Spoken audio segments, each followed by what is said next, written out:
महाराज म्हटले तसं उत्तम बीजापोटी फळे रसाळ गोपोटी, तसं बीज भाषण उत्तम झालेलं आहे, उद्घाटनीय भाषण उत्तम झालेलं आहे. पण यातल्या 2-4 घटना सांगून मी वेळ घेणार नाही. सर्वात आधी पेशव्यांच्या नावाचा पुरस्कार मला खरं म्हणजे पुरस्कारी कल्पना नव्हती. मला त्यांनी सांगितलं असं होतं की काय कार्यक्रम हेही मला माहीत नव्हतं. मी शक्यतो बाहेर सध्या टाळतो काही कारणांमुळं. त्यांनी मला सांगितलं लीलाताई चितळे पण येणार होते. तर मी त्यांना म्हटलं मी नक्की येईल. कारण सांगतो, जेव्हा लहानपणी कधी आयुष्याची सुरुवात झाली तेव्हा माझा हिरो भगतसिंग होता. भगतसिंग म्हणजे तो पिस्तूल लावणारा आणि मिशांना पीळ मारणारा भगतसिंग होता. मी नास्तिक आहे की मी आस्तिक आहे हे सांगणारा भगतसिंग मला आधी माहितीच नव्हतं. आणि आमचे गुरुजी इतके ग्रेट असायचे की भगतसिंगांच्या पुण्यतिथीला आम्ही सत्यनारायणची पूजा करायचो. मी जयंतीला घातली असती तर ठीक होती, कारण आधी भगतसिंग नास्तिक नव्हताच ना, जन्म झाला तेव्हा. तो पुण्यतिथीच्या वेळी नास्तिक झाला होता. पण आम्ही त्याच्यावर तो अजून एक वैचारिक संघर्षाचा विषय. पुढे येताना कधीतरी आयुष्यात अशा अनेक घटना घडल्या. काही वर्षांपूर्वी एस स्मिथ नावाचे अधिकारी म्हटले, म्हणजे 95-96च्या काळात मला म्हटलं दुर्गा भाभींना भेटलायस का कधी? म्हटलं खूप ऐकलंय. आपल्याला जे ऐकलं जातं, सांगितलं जातं, जे पाहतो त्याच्यावर आपण मत ठेवतो. दुर्गा भाभींबद्दल खूपच आकर्षण होतं. मला म्हटलं दुर्गा भाभींना जरूर भेट. ते असं म्हटले, या देशामध्ये भारतरत्न जर द्यायची वेळ आली तर भारतरत्न ज्यांना दिला पाहिजे होता त्याच्यामध्ये दुर्गा भाभींचं नाव. आता ते पुरस्कार वगैरे सगळं वेगळा भाग होता. मी असं शोधत गेलो. गदियाबाद नावाच्या गावात दुर्गा भाभींच्या घरी मी जेव्हा भेटलो तेव्हा अगदी लीलाताई ज्या आज पाहतोय तशाच दुर्गा भाभी म्हणून मला ते आता आवर्जून आठवलं. मी आत गेलो, त्यांचा मुलगा होता, त्यांची नात होती. तिला मी म्हटलं की मी दुर्गा भाभींना भेटायला आलोय. तर ते म्हटलं कोण दुर्गा भाभी? मी म्हटलं स्वातंत्र्य चळवळीमध्ये ज्यांनी प्रचंड योगदान दिलं वगैरे, मी आमची त्यांना. ते म्हटले त्या दुर्गा भाभी इथे नाही राहत. मी अस्वस्थ झालो. नीट पाहिलं, घर तेच आहे का, थोडं फोटो वगैरे. त्यांचा मुलगा होता शची भोरा. मी पुन्हा म्हटलं की मी व्यवस्थित तपासून आलोय, दुर्गा भाभी इथेच राहतात. आणि मी सांगू लागलो की त्यांनी भगतसिंग, ज्यांना कोणाला भगतसिंग त्यांनी पुस्तकात दिले तर लाहोरला भगतसिंगांबरोबर गेल्या. बाकी सगळे ते म्हणजे सगळं मान्य आहे, पण त्या दुर्गा भाभी इथे नाही राहत. आणि नात येऊन म्हटली की वेळ घालवू नका, आम्हाला पुढची काम आहेत. खूप अस्वस्थ झालो. फक्त एक वाक्य मी बोललो त्या शची बोरांना. मी म्हटलं की मी त्याच्यावर आर्ग्युमेंट करायला आलेलो नाही. मी त्याच्यावर चर्चा किंवा मी बरोबर आहे की तुम्ही बरोबर आहे, देशाला काय करायचं याच्यावर काहीच बोलायला नाही. शक्य असेल तर आत जाऊन परत बाहेर या, दुर्गा भाभींच्या पायाचं बाप मला सांगा. तर ते म्हटले क्यों, का? मी म्हटलं मी करू काहीच शकत नाही. तर त्यांच्या पायातल्या ज्या चपला आहेत त्या पुढच्या शिल्लक राहिलेल्या आयुष्यातले माझी इच्छा की मी आणून द्याव्या, म्हणजे जिथं त्यांच्या पायांचा स्पर्श रोज होईल तिथं माझा संपर्क असला पाहिजे, ही माझी भावना. काय वाटलं माहित नाही, मला आज घेऊन गेले. किडनी फेल पूर्ण. दुर्गा भाभींना मी भेटलो. मी म्हटलं की मी एका पुस्तक लिहिलं भगतसिंगांचं, त्याचं निमंत्रण द्यायला आलेलं होतं. त्या म्हटलं की ज्या देशासाठी आम्ही बलिदान केलं होतं तो हा देश नाही. जी क्रांतिकारकांनी स्वप्न पाहिली होती तो हा देश नाहीये. ज्या जाती जमातींपासून प्रांत रचनेबद्दल आम्ही जे काही ज्या देशाबद्दल वाटत होतो आम्हाला, तो हा देश नाहीये. मला माफ करा. अतिशय आश्वस्त होऊन बाहेर पडलो.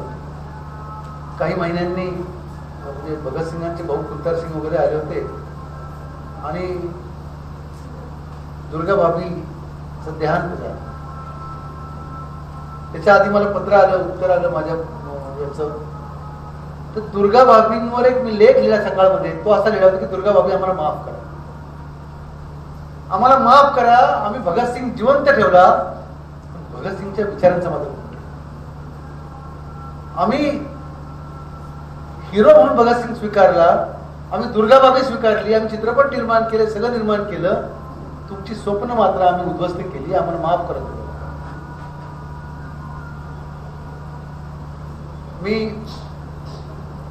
पुढं मग हळूहळू काम करताना अभ्यासाची जोड असायची कामाला. आणि एक घटना सांगतो, आज इथं आलो म्हणून मला विदर्भात किंवा नागपूर जायला खूप आनंद वाटतो. दोन कारण आहेत.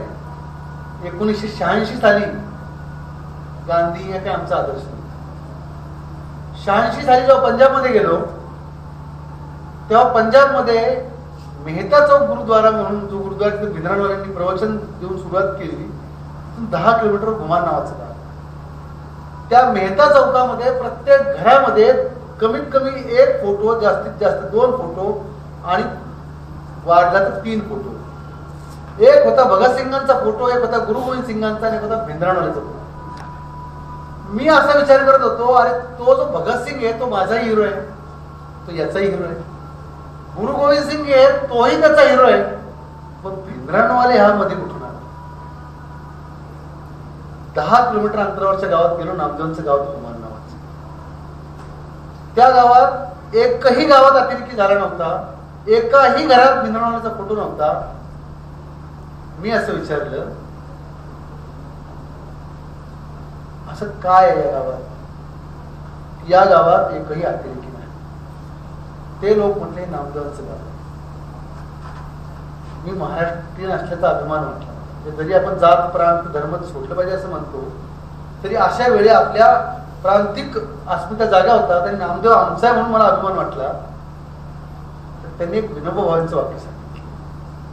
जे कोरडे साहेब सांगत होते पवनार पासून वर्ध्यापर्यंत येण्याची गोष्ट, तर तिथं भेटवई मध्ये एक वाक्य लिहिलेलं आहे.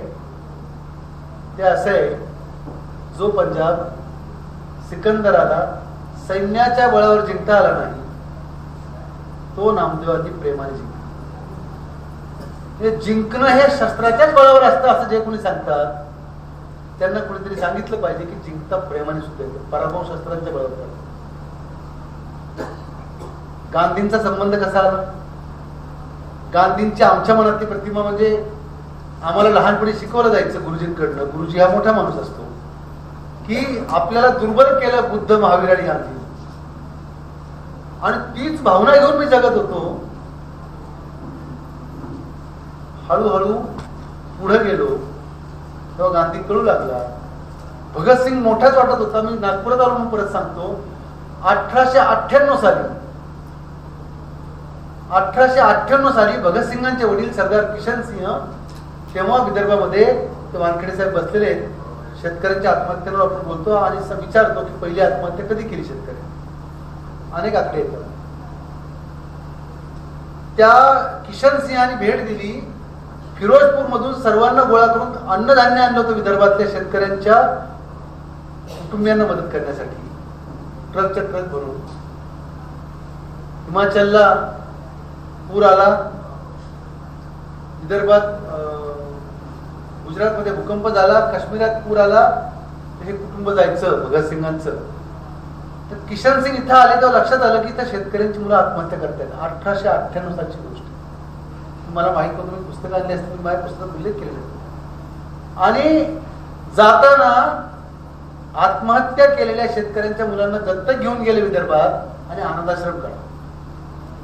काय गंमत पहा, मला वेळेची जाणीव. मी 2 घटना सांगून थांबणार आहे.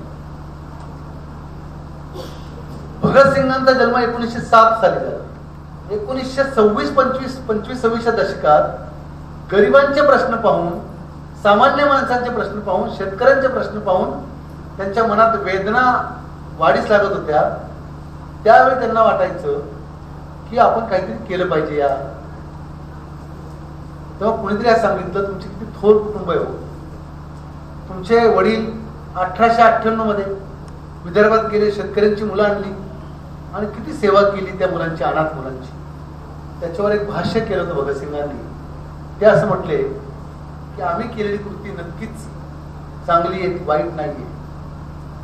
प्रश्न तो नाहीये. प्रश्न असा आहे की की शेतकऱ्यांची मुलांनी आत्महत्या केली, आम्ही विदर्भात जाऊन त्यांना दत्तक आणलं म्हणून आम्हाला लोक चांगलं म्हणतात. 1898 सालची गोष्ट आहे. पण माझा मुद्दा असा आहे की 20-30 वर्ष झाली, आजही शेतकरी आत्महत्या करतायत.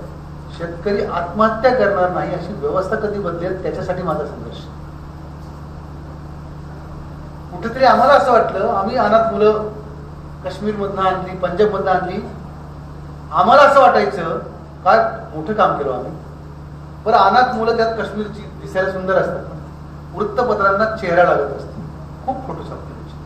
आणि थोड्या वेळेने असं व्हायचं की ती अनाथ मुलं बाजूला राहायची आणि अनाथ मुलांना सांभाळणारच सोडवायचं. म्हणजे आमचेच फोटो सुरू झाले. म्हणजे भगतसिंगांनी एक मला विमानात एक जण भेटले, प्रचंड श्रीमंत माणूस, एक्झिक्युटिव्ह क्लासमध्ये बसला. आम्ही मागं बसलो, तो गरज म्हणून बोलत असताना मी म्हटलं काय व्यवसाय काय आपला? ते म्हटले मोटिवेशन. नाही ते मान्य आहे, व्यवसाय काय? म्हटले मोटिवेशन. मी म्हटलं पैसे कमवण्याचा उद्योग काय आहे? म्हटले मोटिवेशन. मी म्हटलं म्हणजे काय? तर म्हटले भगतसिंगांनी काय केलं हे तुम्हाला सांगायचं, विद्यार्थ्यांना त्याचे पैसे मिळतात.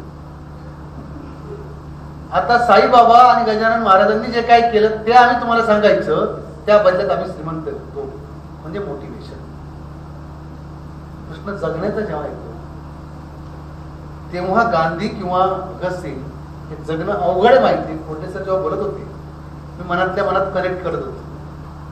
मी नागपूरला अनेक वेळा गिरीश गांधी बोलवायचे, यायचो. मी गमतीने सांगायचो की गांधी या नावाची गंमत अशी आहे की या देशाला गांधीशिवाय काही पर्याय नाही. आपण मला मोदींचं नाव घेतलं, मोदींनाही गांधीशिवाय पर्याय नाही. फक्त अडचण एक होती की देश जगातला सर्वात मोठा पुतळा उभा करताना आपण लहान पुतळा करतो, ही गडबड विसरून जातो. या जगातले आपण जेव्हा सांगतो की आम्ही कधीही आक्रमण करत नाही, आम्ही कधीही कुठल्या देशात जात नाही, मी अभ्यास करू लागलो तेव्हा असं लक्षात आलं की जगातल्या निम्म्या देशातला मोठा माणूस बुद्ध आहे हो. जगातल्या सर्वात मोठ्या पुतळ्यांपैकी 7 पैकी 3 पुतळे बुद्धाचे आहेत. आपण अनाहूतपणे लहानपणाला करू लागलो, हे कळलंच नाही. राहिला प्रश्न गांधींचा. मी काही 15 दिवसापूर्वीची गोष्ट आहे पुलवामाची. गांधी खूप आधीपासून आम्हाला वाटलं की एक पुलवामाची हत्या झाली, एक काश्मीरी मुलगा दिसायला काश्मीरी होता, 15-20 मुलं आली, म्हटले साला तू मुसलमान आणि अतिरेकी पण. तो म्हटलं नाही मी शिकायला आलोय. ज्या दिवशी मी काश्मीर सोडलं त्या दिवशी मी एक गोष्ट तुम्ही लक्षात घेतली पाहिजे की मी हिंसाचारा व्हायलन्सला रिजेक्ट केला म्हणून पुण्यात शिकायला आलोय. मला जर हिंसाचार करायचा असता तर मी हातात दगड घेऊन श्रीनगरवर उभं राहिला असतो किंवा मी बॉर्डर पार करून बंदूक घेऊन परत आलो असतो. मी हिंसाचार रिजेक्ट केला म्हणून पुण्यात आलो. तुम्ही मला शिवी देताय, तुम्ही मला हकलताय, माझी खरंच काही चूक नाही. मुलं म्हटली आदिलदार सुद्धा तुझ्यासारखाच होता. तो अर्धा एक तासानंतर त्याची हे संपली आणि तो असं झालो. त्याच्याविषयी परत कधीतरी इतकं सुंदरात झालेलं आहे. ती घटना सांगतो थांबतो. त्या मुलाला मी म्हटलं मी तुला आता 5:45 वाजता इथून परत जायचं. पहिला अर्धा एक तास तो मुलगा मला सांगायचा प्रयत्न करत होता, नका पाठवू मी शिकायला आलो. तो रडून सांगत होता. मी म्हटलं कितीही रडला तरी तुझ्यामुळे मी 500 मुलांच्या आयुष्य धोक्यात नाही घालणार. मी त्याच्याशी बोलत होतो, मी डोळ्यात पाहत होतो. 1 तासानंतर त्याच्या डोळ्यात एक असा ठामपणा आला आणि बहुधा त्यानं निश्चय केला की मी आता परत जाणार. मी उरलेल्या 20-25 मुलांना, म्हणजे ज्यांनी ठरवलं त्याला मारायचं जाऊन आता, त्या मुलांना बोलून घेतलं आणि मी म्हटलं की तुम्हाला जी शिक्षा वाटते ती शिक्षा मी यामुळे द्यायचं ठरवलेलं आहे. आता तोपर्यंत 1-1.5 तास झाला होता, 12-12:30 वाजले होते. या मुलाला आता 5:45च्या गाडीने तिकीट काढायला मी पाठवलेले, पॅकिंग केलेले, आवरावरी केलेली, याला आपण परत पाठवतो. मुलांना न्याय बरं केलं, परत पाठवते. 100% म्हटले देशद्रोही लोक कापले पाहिजेत, मारले पाहिजेत. बरं झालं तुम्ही परत पाठवता. आम्ही खूप मारणार होतो त्याला. 15-20 मिनिटं त्यांना चहा वगैरे दिला, सगळं झालं. आणि मी अर्ध्या तासाने म्हटलं फक्त एकच भीती मला की एक नवीन आदिल जर तयार झाला तर परत 40 जवान देशाचे जातात. हा मुलगा जर परत गेला तर एक आदिल जर तयार होईल. फक्त त्या 40 जवानांना वाचवायचं की नाही तुम्हीच मला 1 तासाने जेवण करून परत यायला समजून सांगा. मुलं अस्वस्थ झाले. 20-25 मुलं. देशभक्तीबद्दल संशय नाही त्यांच्या. टीव्हीच्या बातम्या, गुरुजी सगळ्यांनी जे काही सांगितलं होतं त्याच्यामुळे त्याला मारायचं पक्क झालं होतं. तासभराने जेवण परत करून परत आली आणि तोपर्यंत मी म्हटलं आता आवरावरी केलेली, याची पॅकिंग झालेली आहे, रूम सोडलेली आहे आणि आता निघायचंय, कारण 5:45ची गाडी आहे, 3:30-4 निघावं लागेल. सगळी मुलं एक मुखाने म्हटली, सर त्याला परत नाही पाठवायचं. तुम्ही म्हटलं का नाही? म्हणे एक नवीन आदिल जर तयार होईल आणि परत आपल्या देशाचं नुकसान होईल. पण मी म्हटलं आता मुद्दा असा आहे, घटना इतके घडले, तुम्ही जर काही नाही केलं, अजून कुणी काही केलं तरी ते परत संकट मोठंच आहे. एकाच गोष्टीवर ते थांबू शकतो तो मुलगा. ते म्हटले काय? तुम्हीच त्याला जर सांगितलं की तुला आम्ही सुरक्षितता देऊ, तुम्ही त्याच्यासाठी जर काही कन्व्हिन्स केलं तर कदाचित हा मुलगा राहू शकतो. तोपर्यंत मुलगा कन्व्हिन्स झाला, परत जायचं नव्हतं. सगळी मुलं त्याला गेली, म्हटली तू आमचा भाऊ आहेस, तुला इथं काय काही झालं आम्ही तुझ्यासाठी उभे आहोत, तू नाही सोडायचं विषय. कोर्टे सर मग म्हणते ना, गांधी काय होता? प्रेम, करुणा आणि त्याग. प्रेमाची काय शक्ती असते अशी 100 उदाहरणं आहेत. तो मुलगा जायचा थांबला आणि ज्यांनी त्याला जाऊ देण्यासाठी प्रयत्न केले ते आणि हा मुलगा एकत्र असतो. हा गांधीचा विचार आहे. आणि हा गांधी विचार मी थोडा अजून पुढे जाऊन शकतो. कोरडे सर हिटलर बद्दल बोलले. कोरडे साहेब ही हिटलरच्या आधीची परंपरा आहे. हा सनातन संघर्ष आहे. गांधी नव्हता तेव्हा महावीर आणि बुद्ध पण होते. महावीरांनी अनेकांतवाद, अहिंसा आणि अनेकांत सांगितलंच. गांधींनी विचारांची चळवळ केली त्याची. आता रामदेव बाबांनी काही योग तयार नाही केले, पण योगाच्या जी चळवळ केल्यावर लोकांना बऱ्याचदा असं वाटतं की योगच रामदेव बाबांची देणगी जगाला.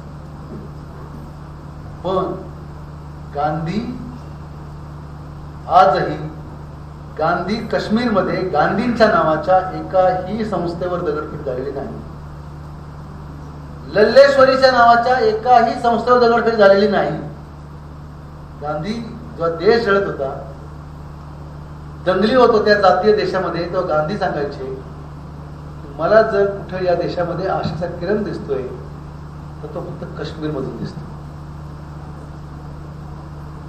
आज मी अतिशय नम्रपणे स्वीकारताना सांगतो की आज जर काश्मीरी माणसाला आशेचा किरण दिसत असेल तो उर्वरित भारताकडून दिसतो.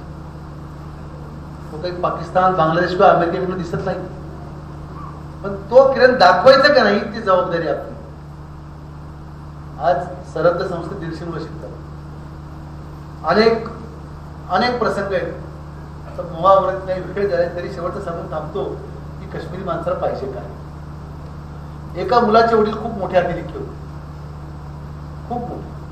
आईने सांगितलं की मुलगा अतिरेकी होऊ द्यायचं नाही म्हणून लष्कराला सांगून आमच्याकडे त्या मुलाला पाठवलं. 6 वर्ष काही मुलगा ऐकतच नाही. अधून मधून त्याच्यातला तो जागा व्हायचा, म्हणायचं मी याला मारणार, मी त्याला मारणार. पण आम्ही खूप प्रयत्न करायचो. तो काही शेवटी कंटाळलो आणि त्याच्या आईला फोन केला. आईला हिंदी बोलता येत नव्हतं, काश्मीरी भाषा यायची. 150 मुलांना गोळा केलं आणि काश्मीरी मुलाला म्हटलं तू त्याच्या आईशी बोल, पण जे बोलतोय ते काश्मीरी नाही, त्यांना कळलं पाहिजे, हे नंतर समजून सांगलं. त्यांनी सांगितलं की आमचं असं म्हणणं आहे की आता याला आम्ही समजून नाही सांगू शकत. हा रोज सकाळी उठतो तर बंदूकच घेतो, रात्रीच उठतो बंदूकच घेतो, यालाच मारतो. बरं एकदाच मेलेलं परवडलं ना, रोज काय सकाळ दुपार संध्याकाळ मारतो. तर आता आम्ही ठरवलं की याला परत पाठवायचं. फक्त अडचण एक आहे की याला परत पाठवलं ना, दुसरीकडे कुठे गेलं तर अडचण नको व्हायला. आईला सांगायला पाहिजे म्हणून आम्ही सांगतोय तुम्हाला. त्या आईने जे उत्तर दिलं ते सांगतो. आई म्हटली त्याला फोन दे जरा. आणि त्या मुलाला असं म्हटलं तुझ्या वडिलांनी माझ्या आयुष्याचं वाटोळं केलं. मरायचंच होतं तर लग्न करायचं नव्हतं. आणि आज म्हणे जेव्हा तुझ्या वडिलांना मारलं आर्मीनी तेव्हा 10-20 हजार लोक आले. त्यातला प्रत्येक तरुण मुलगा ओरडत होता की मी याचा बदला घेणार, मी बंदूक हातात घेणार. त्यावेळी मी त्या जमावाला मी असं म्हटले की नवरा माझा मेलाय, तुमचा नाही. माझी काळजी तुम्ही करू नका, मला माझ्या मुलांची काळजी करू द्या. तुम्ही बंदूक किंवा काही बदला घेण्याची गरज नाही, तुम्ही आपापल्या घरी जा. एक माणूस गेलाय, दुसरा त्याच्यासाठी जावा अशी माझी इच्छा नाही. जमवून घरी गेला. मी हे ते जमवायला सांगितलंय. आता माझ्या मुलाची वेळ आली, तुला मी गांधीवाद सांगत नाही, मी तुला एक वाक्य सांगते. तू जर हातात बंदूक उचलली किंवा चुकीच्या मार्गाला गेला तर मी तुला बंदुकीच्या गोळीने मारून टाकेन. आई, तुम्ही कल्पना करा, आई सांगते मुलाला, तू जर हा रस्ता पकडला तुला मी पिस्तूल घेऊन तुला गोळीने मारून टाकेन. आपल्याला मी सांगताना मदर इंडियाची कथेच आठवली, पण ही वास्तवातल्या अशा रोजची एक कथा आम्ही हाताळत असतो. ती मुलं इथे येऊन गेली, छात्र भारतीने कार्यक्रम केला तेव्हा ती मुलं येऊन गेली. ती जी अशी मुलं की ज्यांचे वडील मारले गेले अतिरेक्यांकडनं, त्याला जर आपण अतिरेकी म्हणू लागलो तर हा देश कसा टिकेल याची काळजी करायची वेळ आली. आणि हे सर्व सांगताना मानवाधिकार किंवा बोलताना गांधी मोठा यासाठी आहे, असं कोरडे सर म्हटले. भगतसिंगांचे सख्खे भाऊ सुद्धा भविष्यामध्ये गांधींच्या बरोबरच किंवा गांधींच्या पक्षातच गेले. बटुकेश्वर दत्त ज्यांचं नाव घेतलं जातं, जे त्या असेंब्ली बॉम्ब मध्ये सहकारी होते भगतसिंगांचे, त्यांनी सुद्धा सांगितलं हा देश एक तात्कालिक भावना होती, बॉम्ब फेकणं ही, पण जगायचं असेल तर गांधी मोठा. हे तुम्हाला कोणी सांगितलं नाही. त्या बटुकेश्वर दत्तांची मुलगी आजही भारतीय दत्ता म्हणून जिवंत आहे. त्या सांगतात की हा देश जात पंथ धर्म याच्या आधारावर वाटला जाऊ नये, हे गांधींना वाटत होतं, हे क्रांतिकारकांनाही वाटत होतं. दुर्दैवानं काही मुठभर लोक क्रांतिकारक आणि गांधी या दोघांच्याही विचारांना बाजूला ठेवून तिसरा विचार आणण्याचा प्रयत्न करतायत, जो हजारो वर्षांपासून कधीतरी कुठल्या तरी फॉर्म मध्ये छोट्या छोट्या प्रमाणात वरवर येण्याचा प्रयत्न करतात. एक आहे तो विचार हजारो वर्षात कधीही यशस्वी झालेला नाही. मी जसं विनोबा भावेंना सांगितलं, दिशा देण्याचं काम पुण्यामध्ये किंवा बाहेरच्या अनेक भागातून झालं असेल, पण त्या विचारांची कृती करण्याचं काम नेहमी विदर्भात झालेलं. पठाण सरांनी तुकडोजी महाराजांचं नाव सांगितलं, विनोबा भावेंचं नाव, आचार्य विनोबा भावेंचं नाव असेल किंवा गाडगे महाराजांचं असेल, ग्रामगीतेपासून पुण्याने आणि मुंबईने दिशा दिली असेल, पण त्या विचारांची कृती नेहमी विदर्भाने केली. म्हणून विदर्भामध्ये आणि त्यातही या संस्थेत, ज्या संस्थेचा स्वातंत्र्य लढ्याशी संबंध आहे, मी लीलाताईंचं नाव सुद्धा यासाठी घेतलं की जेव्हा मी गेलो होतो त्या सर्वोदय कार्यक्रमाला, तेव्हा मी विचार करत होतो की प्रगल्भता येताना काय होतं. तेव्हा मला लीलाताईंसारखे जे लोक आजही पूर्ण आयुष्य त्यांचं एखाद्या विचारांसाठी वाहून घेऊन सुद्धा याही वयात आपण खूप काही केलं असं त्यांना वाटत नाही. त्यांच्या समोर जे लोक सांगायला तुम्हाला येतील आम्ही खूप केलंय, भाषणं उत्तम देतील, त्यांचे शब्द उत्तम असतील, दिसायला चांगले असतील, पण त्याला कृतीची जोड नसेल तर हा देश नीट नाही. म्हणून गांधी हा अनुभवण्याचा विचार आहे, तो तसा सांगण्याचा आहे, तसा एक्सपिरियन्स घेण्याचा पण, तो अनुभूतीचा आहे, तो कृतीचा आहे. ते आपण करूयात. मला बोलवलं, खूप उशीर झालाय, खूप सुंदर पठाण सरांपासून सगळे बोलले. मी काय बोलावं मला कळत नव्हतं, पण मला माझा सन्मान केला. अगदी नम्रतापूर्वक सांगतो की हा सन्मान चेहऱ्याचा असतो, पुढं असलेला. काम करणारे हात आणि समूह वेगळा असतो. अगदी प्रामाणिकपणं टागोरांनी सांगितलेल्या कवितेत जसं म्हटले होते की एकदा सूर्य अस्ताला जाणार होता आणि भीती पसरली, अंधार पसरला, तेव्हा सगळे म्हटले आता सूर्य नाही उजाडला तर हा अंधार कधीच संपणार नाही. त्यावेळी एक ती पंथी पुढे आली, पण ती मला माहिती मी सूर्याची जागा नाही घेऊ शकत, मला माहिती आहे अंधार मी छेदू नाही शकत, पण मी पुढे येईल, माझ्या आजूबाजूचा अंधार नष्ट करण्याचा प्रयत्न करेल. अशा जर अनेक पंथ्या एकत्र आल्या तर कदाचित सूर्याची जागा नाही जरी घेता आली तरी अंधार छेदता येईल. अशा पंथीचं काम आपण सर्वांनी मिळून करायला पाहिजे. ते काम आम्ही छोटंसं करतोय. मला बोलवलं, मनापासून सर्वांच्या मनापासून आभार. जय जय.